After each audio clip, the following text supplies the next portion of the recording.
Hello, my gems. Samantha Kaawa here, and I have your daily disruption message for you today. And today we're going to be talking about marriage myth number two. All right, so marriage myth number two is healthy couples never argue. Hmm.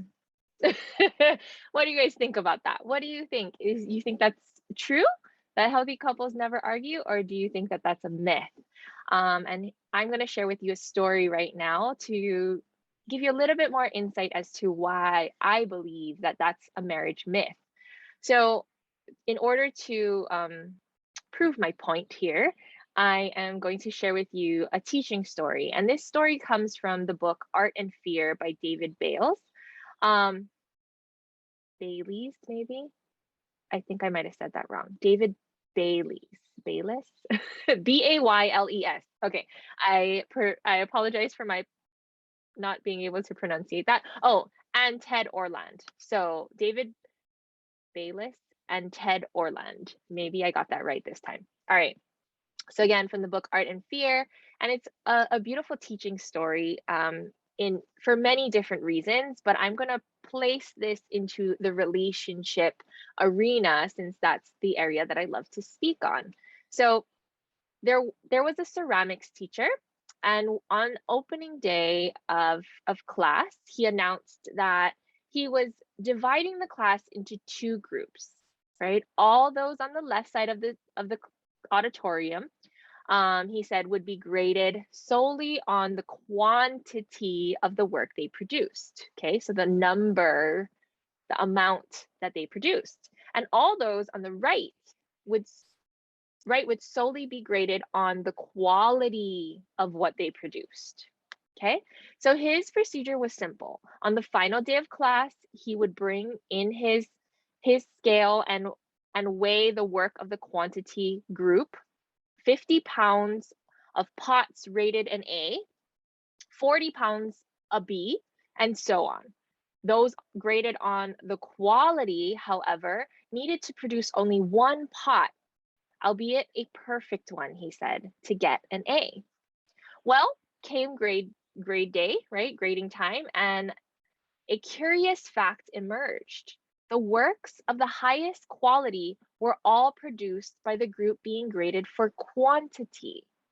It seems that while the quantity group was busily churning out piles and piles of work and learning from their mistakes, the quality group had sat theorizing about perfection and in the end had little more to show for their efforts than grandiose theories and a pile of dead clay.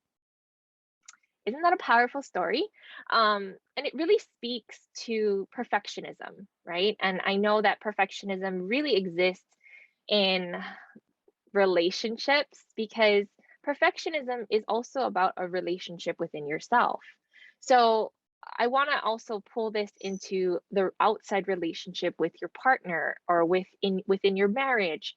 Um, I strongly believe that healthy marriages have arguments, have miscommunications, have conflict. Because, like, let me presence this using this teaching story. The quantity group, the one who did things over and over and over and over and over again, ended up perfecting their craft just by simply trying to create more and more and more and more and learning by each of their mistakes. And it didn't matter in the end because ultimately their goal was to create a quantity, a large amount of pots. So they didn't really care if they got it right or not, but of course they're going to learn from their mistakes and do better and better and better. And that's the thing in marriages. People think that in your marriage, you're supposed to not have any conflict or arguments, and that's really what they're working towards. That's false information. The most successful couples that I know out there quarrel and argue and have debates all the time because they're feeling safe enough to speak their mind. They're not necessarily having these arguments with anger and frustration and hate, but they're willing to be vulnerable. They're willing to have um, different opinions. They're willing to work it out. They're willing to work through it. They trust that their partner is willing and able to receive what they have to share and their opinions. And they're not trying to um, protect the other person and make sure that they didn't hurt them or vice versa. So these couples that are doing great in the world, from my perspective, are not it's not because they never argue. It's because they're not afraid to, and every time they do, they know they're learning something new about in themselves or about each other. So think about that. Are you striving for perfection in your relationships? Are you striving to never get into conflicts with one another? If that's the case, then you might end up with nothing but a grandiose theory of relationships and a pile of dead clay or a dead relationship.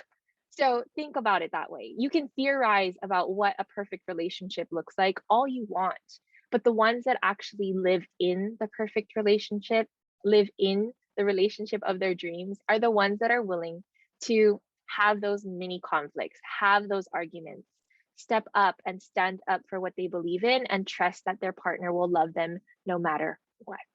All right. I hope this serves all of you today with your my marriage myth number 2: healthy couples don't or never argue. And I hope you realize now why that is a myth, that healthy couples do argue and they do have conflict and they do have disagreements. And over time, they learn more and more and more about each other, about themselves, and about their beautiful marriage that they have. All right, my loves. All right, my gems. I hope you have a beautiful rest of your day. I will be on again soon, I believe, to talk about. I think tomorrow I'll come back on to talk about what is love, because that was today's, or actually this week's topic. So stay tuned for that message because I know it's going to be really powerful, just like this one. All right, bye now.